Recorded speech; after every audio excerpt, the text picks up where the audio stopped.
Hello दोस्तों, serial ये रिश्ता क्या कहलाता है का आने वाला ट्रैक बहुत ज़्यादा धमाकेदार होने वाला है। आने वाले ट्रैक में आप देखेंगे कि अब कहानी वो मोड़ लेने वाला है जिसका इंतजार हर किसी को था।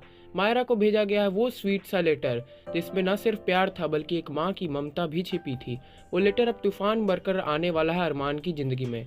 हुआ कुछ यूँ कि अभीरा अपनी दुकान पर बैठी मायरा को देखती है, बिना यह जानने कि वही पुकी है जिसे उसने अपने गोद में पाला था, जिसने मायरा को साड़ी दी, पैसे नहीं लेकिन और उसके साथ एक प्यार भरा मैसेज लिखा बिल की पीठ पर। जब अरमान वो मैसेज पढ़ता है तो उसके दिल में कुछ कुछ होता है।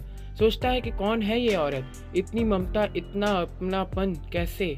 वहीं दूसरी ओर अरमान सोचता है कि क्यों ना उस लेडी को कॉल किया जाए, लेकिन जैसे ही कॉल मिलाता है भाई नंबर बिजी जा रहा है, क्योंकि दूसरी तरफ अफीरा अपनी दोस्त विदा से बात कर रही होती है जो उसे दानवीर कह रही होती है। पैसे नहीं लिए, साड़ी दी और मायरा को दिल से आशीर्वाद भी। लेकिन यहाँ पर ड्रामा यही नहीं रुकता दोस्तों। अब जो कहानी पलटेगी ना तो आप भी कहेंगे वाह। अभीरा को पता चलने वाला है कि मायरा और कोई नहीं, उसी की ही पुकी है। और ये सच्चाई उसे तब समझ में आती है जब मायरा की आंखों में वही चमक दिखती है जो सालों पहले पुकी की आंखों में हुआ करती थी। अब अभीरा के दिल में तूफान उठता है। वो अरमान को माफ़ नहीं करने वाली। 7 साल तक उसने एक माँ की तरह तड़प तड़प कर हर रात काटी है, इधर उधर घुमा है। अरमान जिसने अपनी बेटी को छुपा कर रखा, क्यों?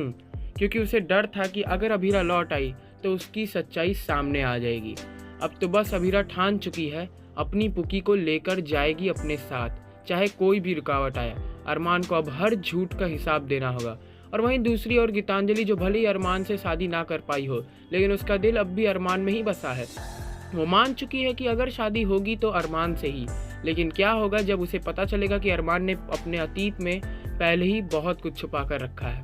अरमान भी अब घबराया हुआ है। उसे डर है कि अगर अभीरा वापस आ गई तो मायरा उससे छीन जाएगी, उसकी सारी पोल खुल जाएगी। लेकिन भाई अब छुपने का कोई फ़ायदा नहीं, क्योंकि सच्चाई तो दरवाजे पर दस्तक दे चुकी है। तो तैयार हो जाइए, क्योंकि यह रिश्ता क्या कहलाता में अब आएगा वो सीन जहां एक माँ और अपनी बेटी को सीने से लगाएगी और एक झूठा रिश्ता टूटेगा हमेशा के लिए। क्या आप चाहते हैं कि अभीरा अपनी बेटी को वापस पाए? क्या मायरा की ज़िंदगी में अरमान का पर्दा उठे? तो नीचे कमेंट करके बताइए। जुड़े रहिए ऐसी धमाकेदार ट्विस्ट के लिए। चैनल को सब्सक्राइब करना ना भूलें, क्योंकि ये कहानी अब सीधा दिल पर वार करने वाली है।